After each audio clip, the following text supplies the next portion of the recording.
I am Hayden. I greet you, my friends, in the love and in the light of our infinite Creator. It is once again a very great privilege to be with you. It is unfortunate that we have some difficulty fully communicating our concepts to you. This, of course, is because your language is not adequate for those concepts that we would give you. However, we intend to circumnavigate the intellectual mind through communications with you during your meditation. During these meditations, concepts we impress should be relatively easy to understand. You have been conditioned for what you call a lifetime. You have been conditioned to think about certain things. And certain of these things you consider important, others you consider unimportant, some you don't consider at all. From our perspective, most of the things that the people of Earth consider important are not important at all, or of no consequence. Those things that they don't consider at all often are the most important. If you would like to discover what is important and what isn't, the process is relatively simple. Use the following tests. First, is the concept involved with what you are considering of a lasting nature, that is, 100 or 1,000 or 10,000 years from now, will what you are considering and examining be of any consequence at all? This is the first and possibly the most important test. If you are putting considerable time and effort into a concept which will have no meaning in 100 or 1,000 years, or even a few years, then, of course, it is of no importance at all from our point of view. For from our point of view, your relatively short span of existence on the surface of your planet is but a brief experience in a much, much greater experience.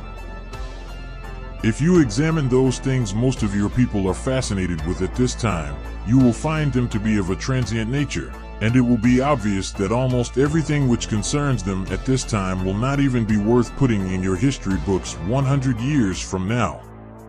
And, my friends, the material in your history books is of no consequence, for, my friends, there is only one thing of real consequence, and that, my friends, is the development of your thinking. Not thinking about politics, not thinking about ecology, not thinking about evolution, but the simple process of growth through self-analysis, and even more important, your relationships with your fellow beings. This, my friends, is the only thing of lasting importance. This is what develops you as a personality, develops you as a universal being, which is the only thing that you carry with you through the illusion of space and time which you call the creation.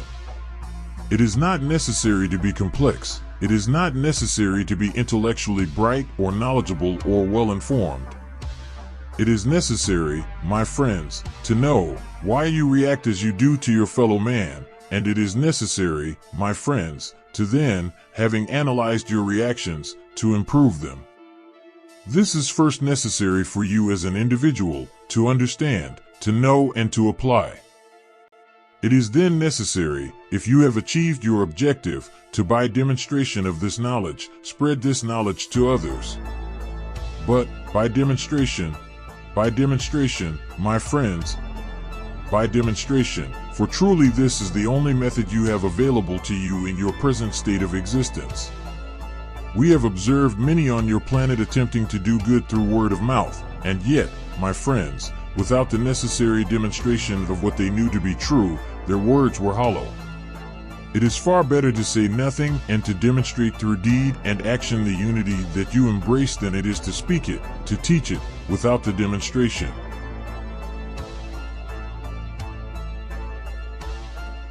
Spiritual growth, my friends, is a very simple thing. It is almost too simple. You cannot possibly intellectually explain or understand any facet of spiritual growth.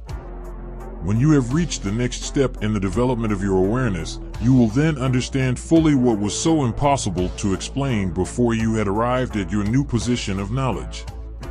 But, to explain it, my friends, if we could do this, our task would be very, very simple. We would explain to you how to grow spiritually, you would grow, we would all rejoice, and our task would be complete. But why, my friends, why then, is it so very, very difficult? Why have we used so many, many words expressing in your language a direction, a technique that is unreachable. We say, know yourself, and yet do you follow our instructions?